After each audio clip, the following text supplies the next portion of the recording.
नमस्कार मित्रों, समय समय के ऊपर हिमाचल प्रदेश सरकार द्वारा अलग अलग परियोजनाओं में किस प्रकार से भ्रष्टाचार रहता है, इस बात को मैं समय समय पे उठाता रहा हूं।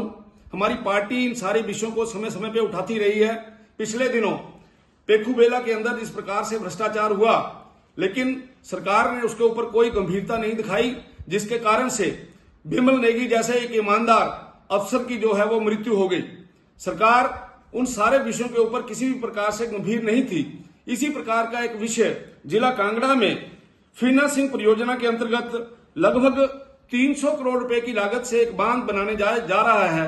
वहां का जो टेंडर हुआ है, उस टेंडर में भी बहुत सी खामियां देखने को मिल रही हैं। उस टेंडर के अंदर जिस कंपनी को बांध बनाने के लिए टेंडर दिया गया है, उसके पास बांध बनाने का किसी भी प्रकार का कोई अनुभव नहीं है। और उसके साथ साथ विभाग ने जानबूझकर उस टेंडर से ज्वाइंट वेंचर की शर्त हटा दी है, जिसके कारण से कंपटीशन जो होना था वो पूर्ण रूप से समाप्त हो गया है और एक मनपसंद कंपनी को लाभ देने की जो बात सामने नजर आ रही है। यह फैसला संविधान में उल्लेखित समान अवसर और निष्पक्ष प्रतिस्पर्धा की जो मूल भावना है, उसका खुला उल्लंघन है।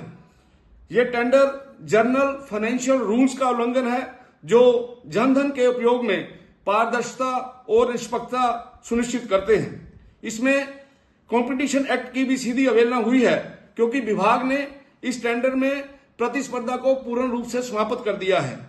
सूचना तो यह भी है कि कुछ वरिष्ठ अधिकारियों पर इस टेंडर को लेकर दबाव बनाया गया, लेकिन मैं ये बताना चाहता हूं कि अगर इस विषय के ऊपर विभाग ने किसी प्रकार का कोई कदम नहीं उठाया, तो हम जल शक्ति मंत्रालय, भारत सरकार, सेंट्रल विजिलेंस कमीशन और अन्य संस्थाओं के समक्ष इस बात को उठाएंगे और दोषियों को बख्शा नहीं जाएगा।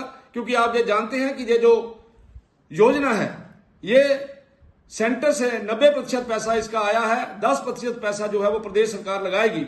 और मैं ये कहता हूं कि बिना अनुभव वाली कंपनी को ये काम देना सीधे सीधे लाखों लोगों की जान, जल संपदा और जनता के पैसे के साथ खिलवाड़ है।